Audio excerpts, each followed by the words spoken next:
नमस्कार, स्वागत है आप सभी का अपने भरोसेमंद YouTube चैनल पर। और दोस्तों, आज इस वक्त की एप्स पेंशन वर्दी को लेकर बंगाई खबर सामने आई है और एप्स पेंशनर्स के लिए बहुत बंगाई खबर है। तो दोस्तों, इस वीडियो के माध्यम से सारी जानकारी देगी, तो वीडियो शुरू से अंत तक जरूर देखें। अगर आप लोग चैनल पर नए हैं तो हमारे चैनल को सब्सक्राइब जरूर कर दे, ताकि आपको एप्स और एफओ की रेगुलर अपडेट मिलती रहे। एप्स 95 पहले जहाँ 7,500 रूपए पेंशन बनती, अब बनेगी 50,000। फिर भी लेने से पहले 2 बार सोचिए समझिए। पूरा गणित। सुप्रीम कोर्ट के आदेश के बाद कर्मचारी भविष्य निधि संगठन EPFO ने हायर पेंशन का विकल्प खोल दिया है। PF खाता धारक अधिक पेंशन वाली व्यवस्था का चयन कर सकते हैं। हालांकि लोगों के मन में एक जरूरी सवाल है कि ये संभव कैसे होगा। क्या कर्मचारियों से इसके लिए रकम ली जाएगी या फिर EPFO खुद इसकी भरपाई करेगा। 95 पेंशन। पिछले कुछ दिनों EPS 95 पेंशन काफी चर्चा में है। आपको भी आपके HR विभाग HR डिपार्टमेंट की तरफ से पेंशन विकल्प चुनने का ईमेल आ गया होगा। 2014 से पहले से जो लोग EPFO के सब्सक्राइबर हैं, वे 2 में से एक विकल्प चुन सकते हैं, सामान्य पेंशन या फिर हायर पेंशन। परंतु सबसे बड़ी दुविधा यही है कि कौन सा विकल्प चुना जाए। उससे भी पहले समस्या है कि आखिर ये एप्स 95 है क्या और इसके तहत कैसे पेंशन पर फर्क पड़ने वाला है। लोग नहीं समझ पा रहे हैं कि आखिर उन्हें ज्यादा पेंशन मिलेगी कैसे। क्या उनके हाथ में आने वाले वेतन में से कुछ कटौती करके पैसा पेंशन फंड में डाला जाएगा या फिर किसी और तरीके से इसे बढ़ाया जाएगा। इसके अलावा एक सवाल ये भी कि कौन से कर्मचारी इसे चुन सकते हैं। अगर चुने तो क्यों चुने, न चुने तो क्या नुकसान हो सकता है। अगर आप ये एप्स 95 को लेकर किसी दुविधा में हैं तो फिक्र न करें, आप बिल्कुल सही जगह पर हैं और आपके हर सवाल का जवाब हमने निवेश की दुनिया के एक बड़े एक्सपर्ट बलवंत जैन की मदद से पाने की कोशिश की है। इस सूचना के आधार पर आप ये तय कर पाएंगे कि क्या आपको हायर पेंशन का विकल्प चुनना है या नहीं, जिसे एप्स 95 की चर्चा है वो असल में है क्या। निवेश सलाहकार बलवंत जैन ने बताया कि प्राइवेट सेक्टर के कर्मचारियों जो EPFO के खाता धारक हैं, रिटायरमेंट के बाद पेंशन का लाभ दिलाने के लिए 1995 में नया नियम लागू किया गया था। इसे ही एप्स 95 कहते हैं। इसके तहत पहले पेंशन फंड में अंशदान के लिए अधिकतम वेतन 6,500 रूपए माना गया था, यानी आपकी सैलरी कितनी भी हो, पेंशन फंड में 6,500 का 8.33% ही जाएगा। बाद में इसे बढ़ाकर 15,000 रूपए कर दिया गया, यानी आपका वेतन कितना भी हो, पेंशन फंड में 15,000 रूपए का 8.33% ही जाएगा। लेकिन 2014 के बाद इस कैप को खत्म कर दिया गया और कर्मचारी को अपने बेसिक और DA की कुल रकम पर 8.33% पेंशन फंड में अंशदान की छूट मिल गई। कौन कैसे करता है पेंशन फंड में अंशदान। कर्मचारी भविष्य निधि संगठन EPFO के हर मेंबर के 2 खाते होते हैं, एक कर्मचारी भविष्य निधि EPF और दूसरा कर्मचारी पेंशन योजना। एप्स कर्मचारी के बेसिक और DA से हर महीने 12% राशि काटकर EPF में डाली जाती है, जबकि उसका नियोक्ता भी कर्मचारी के बेसिक और DA का 12% डालता है। लेकिन नियोक्ता का पूरा अंशदान EPF में नहीं जाता। नियोक्ता के अंशदान में से 8.33% रकम एप्स खाते में जाती है, जबकि 3.67% रकम EPF खाते में डाली जाती है। पहले क्या अब क्या बदल गया। बलवंत जैन कहते हैं कि इस पूरे बदलाव का कर्मचारी की ओर से होने वाले अंशदान पर कोई असर नहीं पड़ेगा। सारा चेंज नियोक्ता के अंशदान वाले हिस्से होना है। इसे थोड़ा कैलकुलेशन से समझना बेहतर होगा। में पहले 6,500 रूपए के अधिकतम वेज पर ही अंशदान होता था। इसका मतलब हुआ कि अगर आपकी बेसिक और DA सैलरी 1 लाख रूपए थी तो कर्मचारी की ओर से इसका 12% यानी 12,000 रूपए सीधे EPF खाते में डाल दिया जाता था। वही नियोक्ता की ओर से 6,500 रूपए का 8.33% यानी 541.45 रूपए एप्स में डाला जाता था और बाकी पूरा पैसा EPF खाते में जाता था। बाद में वेज बढ़कर 15,000 हो गया तो नियोक्ता का एप्स में अंशदान इसका 8.33% यानी 1,249.50 रूपए होने लगा और बाकी पैसा EPF खाते में जाता था। लेकिन 2014 से एप्स में अंशदान पर वेज कैप खत्म कर दिया गया और आपकी बेसिक और DA के कुल पैसे का 8.33% रकम डालने का विकल्प भी दिया गया। हायर पेंशन का विकल्प चुनिए तो क्या मेरे एम्प्लॉयर को मेरे लिए ज्यादा पैसा जमा करना होगा? ऐसा बिल्कुल भी नहीं होगा। इसमें न तो नियोक्ता पर कोई बोझ पड़ने वाला है और न ही कर्मचारी पर। बस नियोक्ता की ओर से एप्स और EPF खाते में जमा होने वाली रकम में बदलाव आ जाएगा और यह काफी ज्यादा होगा। कैसे? मान लीजिए आपकी बेसिक और DA की कुल रकम 1 लाख रूपए हुई, तो अब इसका 8.33% यानी 8,330 रूपए का अंशदान नियोक्ता एप्स फंड में करेगा, जबकि EPF में 3.67% यानी 3,670 रूपए ही जाएंगे। ज्यादा पेंशन मतलब कितनी ज्यादा, यह सबसे इस पूरे बदलाव का सबसे अहम सवाल है और इसका जवाब भी काफी रोचक है। दरअसल पहले पीएफ खाता धारक पीएफ अकाउंट होल्डर के लिए पेंशन की गणना 6,500 रूपए के वेतन को ही आधार मानकर की जाती थी। इसका फॉर्मूला था पेंशन योग्य वेतन एक्स नौकरी के साल 70। अगर किसी व्यक्ति ने 35 साल की नौकरी की तो इस फॉर्मूले पर वह रिटायरमेंट के बाद 3,250 रूपए पेंशन का हकदार होगा। ईपीएफ एज बढ़कर 15,000 हुआ तब इसी फॉर्मूले पर पेंशन बढ़कर 7,500 रूपए महीने पहुंच गई, यानी 35 साल नौकरी के बाद रिटायर हुआ तो मासिक पेंशन 7,500 रूपए बनेगी। बाद में सुप्रीम कोर्ट ने इसका फॉर्मूला बदला, नौकरी के अंतिम 60 महीने के औसत वेतन को पेंशन योग्य सैलरी माना। मौजूदा फॉर्मूले से जाएं तो क्या होगा, मान लीजिए आपकी नौकरी के आखिरी 60 महीने का औसत वेतन 1 लाख रूपए। अब कैलकुलेशन होगा 1 लाख गुना नौकरी के कुल साल, इसे 70 से भाग किया जाएगा। इस फॉर्मूले पर आपकी पेंशन बनेगी 50,000 रूपए। अब समझे न कि पहले 7,500 रूपए पेंशन बन रही थी और अब 50,000 की बनेगी, यानी 42,500 रूपए ज्यादा। यदि मैं हायर पेंशन का विकल्प चुनता हूँ तो मेरी मंथली टेक होम सैलरी पर क्या असर पड़ेगा? एक्सपर्ट का इस बारे में साफ जवाब है, कोई नहीं। कर्मचारी के हाथ में आने वाले वेतन में कोई बदलाव नहीं होगा। कर्मचारी पर असर कैसे होगा? हाँ, इसका असर आपके रिटायरमेंट फंड पर जरूर होगा। जब कर्मचारी रिटायर होंगे तो उनके पीएफ खाते में जमा रकम हायर पेंशन का ऑप्शन चुनने की वजह से कम हो जाएगी। इसका मतलब हुआ आपके हाथ में आने वाले इसमें एनरोल करूं या न करूं, देखिए इसका सभी के लिए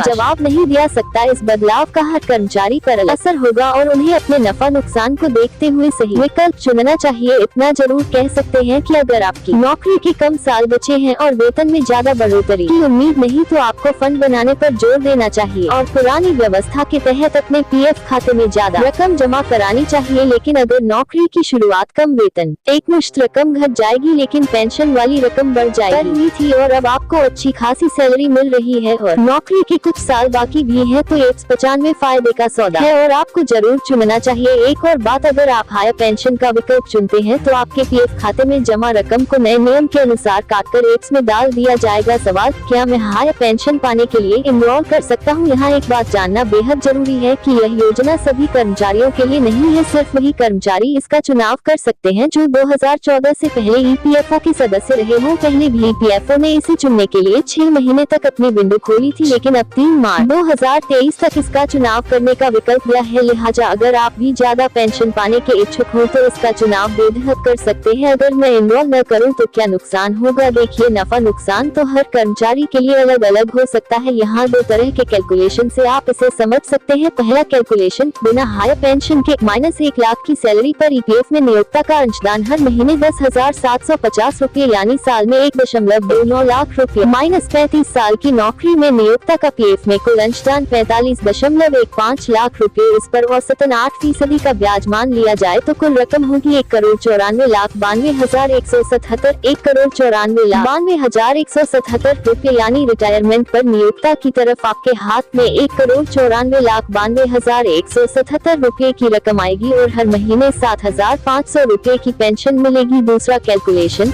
हायर पेंशन के साथ -1 लाख की सैलरी पर ईपीएफ में नियोक्ता का अंशदान हर महीने 3,670 रूपए यानी साल में 44,040 रूपए। 35 साल की नौकरी में नियोक्ता का पीएफ में कुल अंशदान 15,41,400 15,41,400 रूपए। इस पर औसतन 8% का ब्याज मान लिया जाए तो कुल रकम होगी 66,54,639 रूपए, यानी आप 1,28,37,538 1,28,37,538 रूपए का योगदान करके 42,500 रूपए हर महीने पेंशन के तौर पर पाएंगे। अगर आप 1,28,37,538 रूपए को 6% रिटर्न वाली एफडी करा दे तो सिर्फ ब्याज के रूप में हर महीने 64,187 रूपए मिलेंगे और आपका पूरा पैसा भी सेफ रहेगा। हालांकि यह पूरा कैलकुलेशन 35 साल तक एक समान सैलरी पर किया गया है ताकि आप आसानी से समझ सके। दूसरी बात ये कि एफडी पर रिटर्न भविष्य में